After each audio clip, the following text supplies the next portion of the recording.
If you thought the Rippling vs. Deel lawsuit was over, think again, because what comes next can only be described as a tech thriller. $6,000 in crypto bribes, 6,500 Slack messages, and a CEO who's fled 7,000 miles to Dubai. The Rippling vs. Deel lawsuit isn't just over, it's spiraling. Since our last video, on April 1st, 2025, Keith O'Brien, the former Rippling employee accused of spying, filed a 37-page sworn affidavit admitting to all the press charges. At the same time, Deel CEO, other executives, and their lawyers have fled to Dubai. And the co-founder of Rippling, Prasanna Sunkar, is caught in a very public divorce battle that reads like a tech soap opera. But beneath the headlines and viral tweets, there's something bigger going on. This isn't just a story about corporate espionage anymore. It's about what happens when the people running billion-dollar startups stop playing fair and start playing dirty. And the deeper you go, the more it starts to feel like tech's fastest growing companies have traded innovation for infiltration. If you missed part 1 of the story, here's a quick TLDR. Rippling is suing Deel for stealing trade secrets. They claim Deel planted a spy inside their company who leaked over 1,000 internal documents, letting Deel poach clients,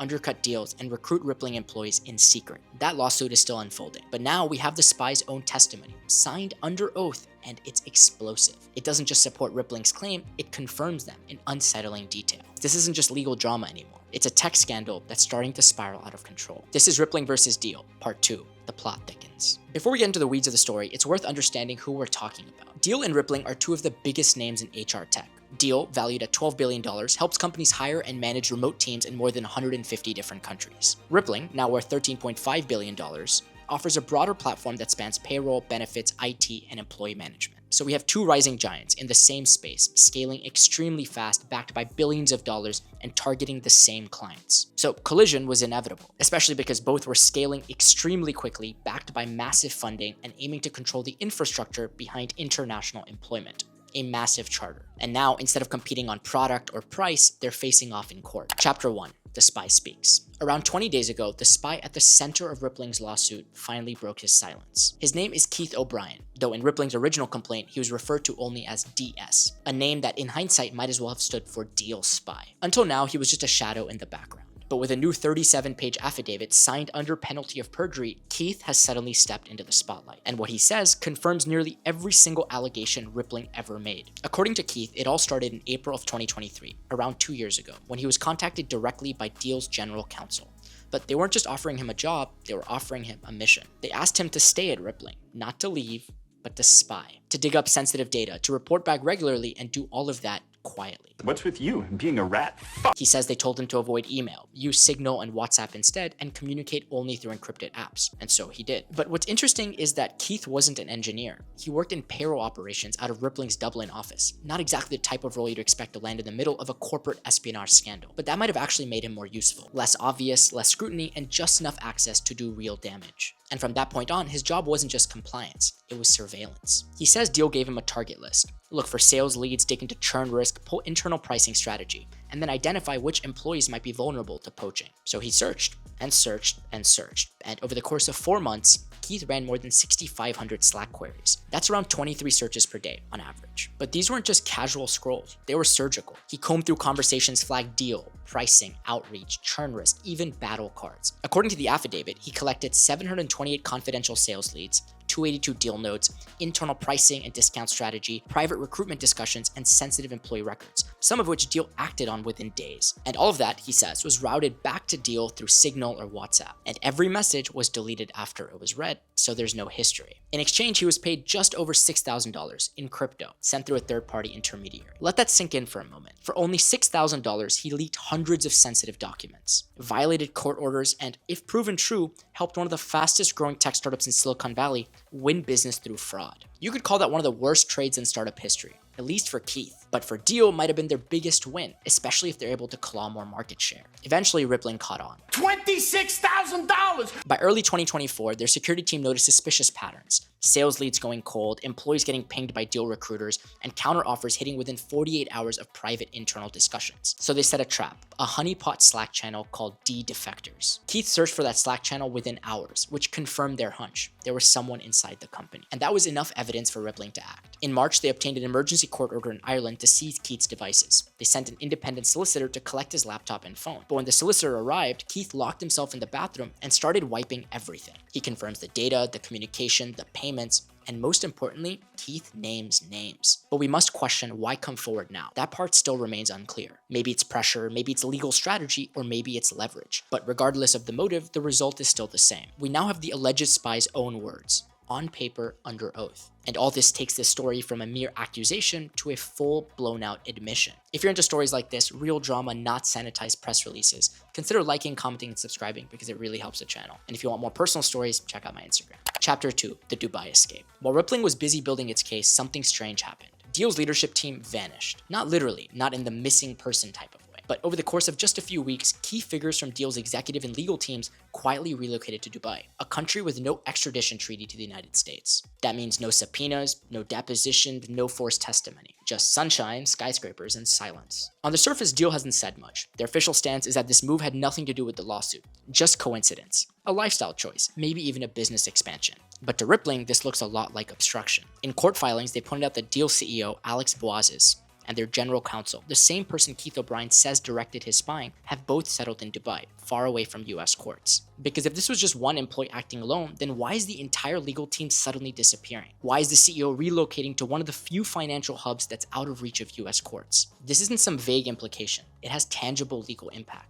US courts can't compel testimony or document production from individuals in Dubai without cooperation from the UAE, which historically never happens. That makes depositions unlikely, subpoenas ignored, and enforcement toothless. And it's not like this hasn't happened before. Dubai has quietly become a safe haven for executives and founders facing lawsuits, investigations, or fraud allegations. It's the new offshore bank account. Except instead of hiding your money, you hide yourself. Just last year, multiple crypto founders under SEC scrutiny made similar moves. No one gets extradited, no one shows up in court, and most importantly, no one answers any questions. So when Rippling claims that Deel CEO and legal team are dodging accountability, it's not just a PR line, it's a tactical concern. Because how do you prosecute a $12 billion company when its leadership is physically beyond the reach of the law? Even if Rippling wins in court, how do you enforce a judgment if people responsible never have to show up? That's the real risk here, not just to Rippling, but to us and our judicial system. Because if this works, if a US-based company can commit corporate espionage, get caught, and simply flee to Dubai to dodge consequences, it sets a dangerous precedent. One where billion-dollar founders can operate without fear of legal recourse, as long as their passports are stamped in the right direction. And for now, that's exactly where Deel CEO is. Thousands of miles away, untouchable. Watching the trial unfold from a distance. Quick shout out to CodeRabbit for sponsoring this video because let's be honest, code reviews are often the biggest bottleneck to shipping good software. You write your code, you open a pull request, and then it just sits there, waiting on comments, back and forth on tiny things, linter checks, security checks, it all adds up. That's where CodeRabbit comes in. It's an AI-powered code review platform that helps teams ship better quality code in 50% less time with up to 90% fewer bugs. And it works across GitHub, GitLab, Bitbucket, and Azure DevOps. But it's not just another AI writes code tool. CodeRabbit combines large language models with linters like Biome, Rough, and ESLint, plus code security tools so it can actually understand your code base, follow your team style, and give context-aware feedback that makes sense. And if you don't like the suggestion, you can literally chat with the AI directly in the PR, regenerate a fix, or raise a GitHub, Jira, or Linear issue right there and then. It also pulls in existing tools like Codacy and Sonar, no extra dashboard, no new interfaces, just reviews where you already were. So if your team's swimming in PRs and wants to move faster without breaking things, check out CodeRabbit. And if you're developing in open source, it's totally free. Check out my link in the description to sign up for a demo or free trial. Now let's get back to the video.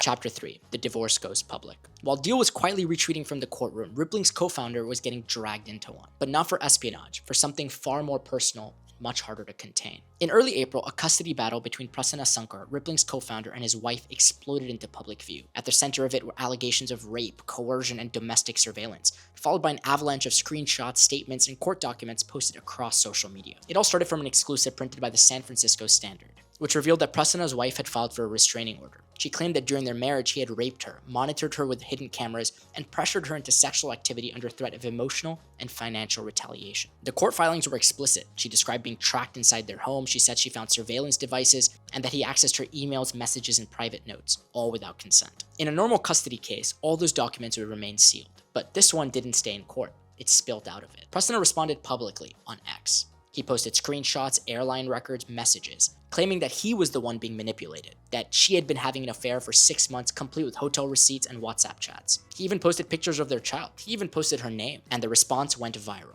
Some saw it as a desperate act of self-defense, others as a coordinated campaign to discredit his wife and weaponize the court of public opinion. But one thing was clear, this wasn't just a divorce anymore. It was a spectacle, and it had consequences. Advocates called out Rippling's board for staying silent. Employees questioned the leadership's judgment, and observers started asking, if this is what's happening behind closed doors, what else don't we know? Because suddenly, the company that was positioning itself as a victim in a corporate espionage case was also dealing with a scandal of its own, one that had nothing to do with trade secrets and everything to do with character. Now, we should say none of these allegations have been proven in court. The custody case is still ongoing, but regardless of outcome, the damage is already done. Rippling is now entangled in a public narrative that it can't control, and in the eyes of many, its co-founder has already been tried, just not in court, in the comment sections, in quote tweets, in every group chat that passed around those screenshots. It's hard to say whether this case is going to affect Rippling's legal strategy or general standing in the Deel lawsuit, but it does change the story because now both companies are under fire. Both sets of founders are facing credibility issues, and both are trying to win a battle in the courtroom, all while losing the one that's playing out in public. Chapter 4, what all this means for tech.